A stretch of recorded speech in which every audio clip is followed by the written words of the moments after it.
Oh, Oppenheimer? Oh yeah, I actually just saw it earlier today. And let me tell you what. Here, hold on a second. Let me flip over. Within the first literal minute, Oppenheimer rattled my bones.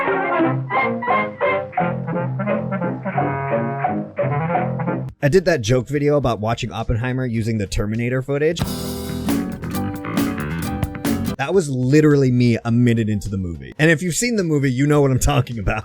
There's so much going on in this film, but the pacing makes you fly right through it. I mean, there's a lot going on, but it's mostly not about the A-bomb. That is a part of the movie, but it's about, obviously, as the title suggests, Oppenheimer. It's about his life before, during, and after the A-bomb, but they didn't tell it in a straightforward, type of style that could have been like, oh, this happened, and this happened, and this happened. The way they tell the story, which I won't spoil it if you haven't seen it, it's really creative, and it really helps move things along where you kind of discover things for yourself. I didn't even realize it was 3 hours long until afterwards, because it flew by.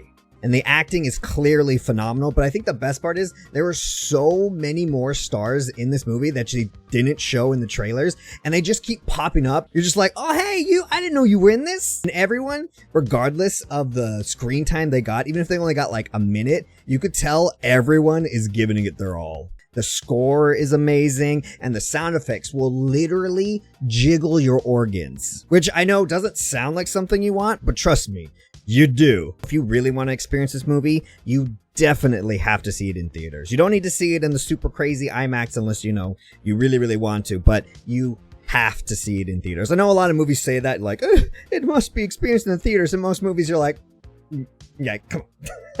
Come on, we know they don't. Although for this one, I would say if you didn't watch it in theaters, you definitely didn't experience this movie. And all of this just like it culminates in all this great drama and tension that makes you just feel the stakes all the way through. Even though when you like step back and look at everything, you're like, oh, the drama about his life and stuff, but like really isn't that consequential, but it makes you feel like it is, which is a sign of a good story. My only criticism about this movie is that, well, Christopher Nolan's known for this, but his sound can kind of get a little weird.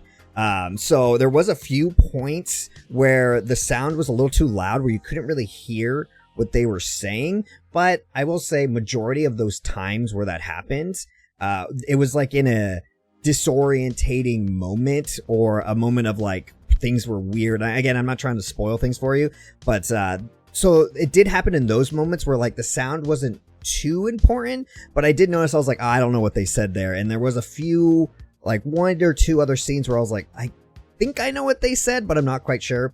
But it didn't really destroy the movie experience at all for me. I wasn't just like left in the dark, like, I don't know what's going on. Also, my usual criticism is I don't like movies that are like 3 hours long, because I feel like you should be able to tell a compelling story within an hour and 30 minutes like movies in the past did. And so I feel like it's kind of a crutch to use this time. However, I tend to give movies that are about real events a little bit of leeway, because it's not like a fictional story. If you want to tell a good story that's mostly based on reality, you kind of can't just cut parts out that you don't like. You can't just change things. So for films like this where it's about real events, I do give a little bit of a pass. And like I said, this movie was so well cut that it just flew by, and it did not feel like 3 hours at all. I wanted more. I will say I feel like this movie's not for everyone. I'm sure your average knuckle-dragging moviegoer is probably going to get bored with it at some point, but that's okay. I can watch this, and you can go back to watching your NPC TikToks. Ice cream, yeah.